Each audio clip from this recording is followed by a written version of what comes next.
Bienvenue au Starter du jour pour bien démarrer sa journée. Aujourd'hui, Dieu désire dîner avec toi.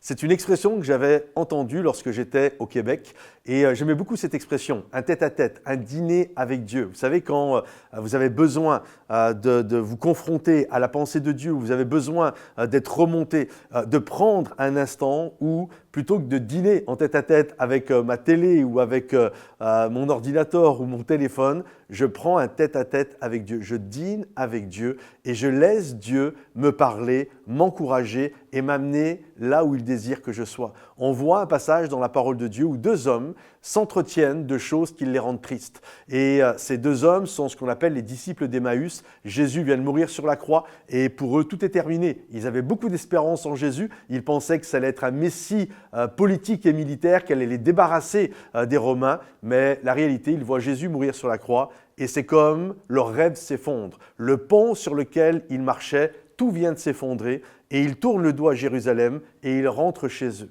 Et là, alors qu'ils sont en train de s'entretenir de ces choses-là et que leur cœur est abattu, la Bible nous dit que Jésus va les rejoindre durant la marche. Ils ne vont pas le reconnaître. Et Jésus va leur poser cette question qui est forte, qui est puissante. De quoi vous entretenez-vous durant la marche pour que vous ayez l'air si triste? Et je crois que notre Dieu est celui qui désire prendre un temps avec nous, marcher à nos côtés afin que notre cœur puisse se réchauffer. Et c'est vraiment ce qui s'est passé. Jésus les a rejoints, Jésus les a boostés, Jésus les a encouragés. Et le soir, quand ils se sont retrouvés durant un repas, eh bien nous voyons, ça a été un tête-à-tête, un dîner avec Jésus. Et c'est là que Jésus va disparaître et ils vont comprendre que c'était Jésus et ils vont dire, mais notre cœur ne brûlait-il pas?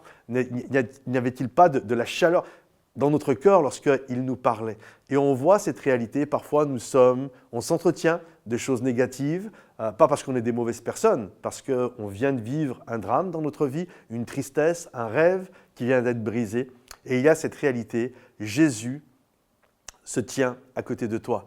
Il marche, il te rejoint dans la marche, il synchronise son pas sur ton pas et il te parle de la parole, il t'encourage parce qu'il désire réchauffer ton cœur. Et à la fin de cette discussion, la Bible nous dit qu'ils se sont levés et ils sont retournés à Jérusalem. Ils se sont remis en ordre de marche là où le Seigneur les attendait. Alors vraiment, je t'encourage à dîner avec Jésus parce qu'il est le seul capable, qui a cette habilité à nous tirer vers le haut et à nous ramener dans les bons plans et les projets qu'il a pour chacun d'entre nous. Que le Seigneur te bénisse. Pense à liker cette vidéo si elle t'a encouragé, à la partager peut-être à quelqu'un qui en a besoin également et à nous laisser un commentaire. Et on se retrouve sur momentumsansfrontières.com. Soyez bénis les amis. Bye bye.